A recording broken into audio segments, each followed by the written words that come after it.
गांव के बाहर दूर दूर तक फैले खेतों के बीच एक मेहनती किसान रामू अपने परिवार के साथ रहता था।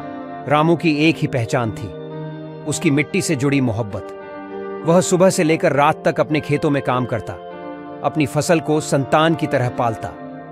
पर पिछले कुछ वर्षों से उसका भाग्य खराब चल रहा था। बारिश कभी जरूरत से ज्यादा होती तो कभी बिल्कुल नहीं।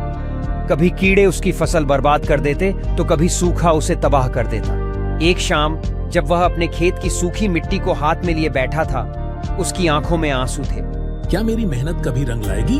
उसने खुद से सवाल किया। उसकी पत्नी गंगा उसके पास आई और बोली, रामू, चिंता मत करो, ईमानदारी और मेहनत कभी बेकार नहीं जाती। रामू ने गहरी सांस ली और आसमान की ओर देखा। उसे किसी चमत्कार की उम्मीद थी और फिर वही हुआ जिसकी उसने कल्पना भी नहीं की थी। अगली सुबह जब रामू बाजार से बीज खरीदने जा रहा था, उसने रास्ते में एक बूढ़े साधु को बैठे देखा। उनकी आंखों में गहरी चमक थी। बेटा, तुम बहुत परेशान लगते हो। रामू ने झिझकते हुए कहा, बाबा, मेरी फसल अच्छी नहीं। साधु मुस्कुराए। उन्होंने अपने झोले से मिट्टी की एक छोटी सी थैली निकाली और रामू के हाथ में रख दी। यह कोई साधारण मिट्टी नहीं है, इसे अपने खेत में मिला दो और फिर देखो जादू। रामू ने चौंक कर मिट्टी को देखा। क्या सच में यह मिट्टी उसके खेत की किस्मत बदल सकती थी? उसने झटपट बाबा के पैर छुए और घर लौट आया।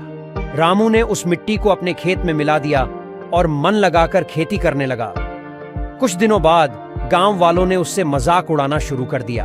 अरे रामू, किसी साधु की बातों में आ गए।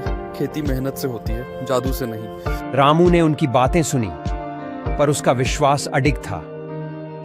फिर एक रात गांव में भयंकर तूफान आया। हवा इतनी तेज थी कि पेड़ उखड़ने लगे।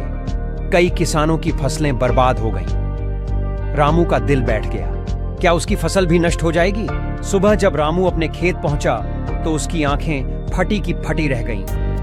गांव के सभी खेत नष्ट हो चुके थे, लेकिन उसका खेत बिल्कुल सही सलामत खड़ा था। फसलें पहले से भी ज्यादा हरी भरी थी। गांव वाले भी यह देखकर दंग रह गए। रामू को समझ नहीं आया कि उसकी फसल को कुछ कैसे नहीं हुआ। तभी वही साधु फिर से आया। बेटा, क्या तुम जानना चाहते हो कि यह मिट्टी इतनी अनमोल क्यों है? रामू ने श्रद्धा से सिर हिलाया। साधु बोले, यह कोई जादू नहीं था, बल्कि यह मिट्टी विशेष रूप से उर्वरक और रोग प्रतिरोधी थी।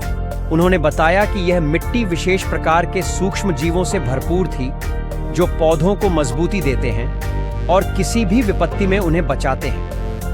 गांव के किसान यह सुनकर चकित रह गए। रामू ने गांव के बाकी किसानों को भी इस तकनीक के बारे में सिखाना शुरू किया।